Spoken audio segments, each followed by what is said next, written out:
আসসালামু আলাইকুম রহমতুল্লাহি বারাকাতু। আলহামদুলিল্লাহ, আমাদের হাবিব ফরাজি ভাইয়ের ঘরটার অবস্থা এরকম। আগে তো অনেক খারাপ ছিল, এখন আলহামদুলিল্লাহ খুব সুন্দরভাবেই কাজকর্ম চলছে। ইনশাল্লাহ এখন যদি টিনটা লাগাই দেয় তাহলে ঘর কমপ্লিট। আলহামদুলিল্লাহ, মানুষের ভালোবাসা এবং মানুষের সহযোগিতায় আজকে এই কাজটা সম্পূর্ণ হইতেছে।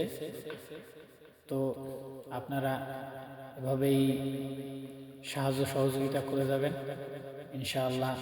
সামনে আরও কারো যদি ঘর এরকম অবস্থায় খারাপ থাকে, আমরা চেষ্টা করব তার ঘরটাকে ঠিক করে দেওয়ার জন্য ইনশাআল্লাহ। এটা 4 নাম্বার ঘর আপনাদের সকলের সহযোগিতায় হইতেছে। আলহামদুলিল্লাহ, আলহামদুলিল্লাহ। সর্বপ্রথম আমি আল্লাহকে ধন্যবাদ জানাই, কারণ আল্লাহর সহযোগিতা ছাড়া কোনো কিছুই করা সম্ভব না। এবং আপনারা পাশে ছিলেন, আপনারা পাশে থাকার কারণেই এই ঘরগুলো একে একে আলহামদুলিল্লাহ হইতেছে, যেভাবেই হোক হইতেছে। ইনশাআল্লাহ সামনে আরও হবে। আপনাদের দোয়া এবং আর্থিক সহযোগিতা কামনা করছি।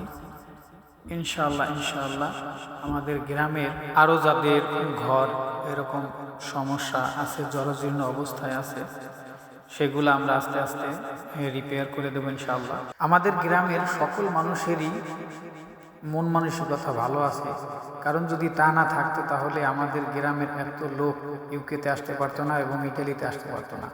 অনেক লোক আমাদের গ্রামের আসছে। আলহামদুলিল্লাহ, আমাদের গ্রামের যাদের ঘরগুলা খারাপ অবস্থায় আছে, ইনশাল্লাহ আমরা সবাই মিলে সহযোগিতা করে এদের ঘরগুলা সুন্দর করে দেব। শুধু একটু প্রচারণা আর উদ্যোগ নিতে পারলেই আলহামদুলিল্লাহ আলহামদুলিল্লাহ এই ঘরগুলো হয়ে যাবে ইনশাআল্লাহ। সবার জন্য দোয়া ও শুভকামনা রইল।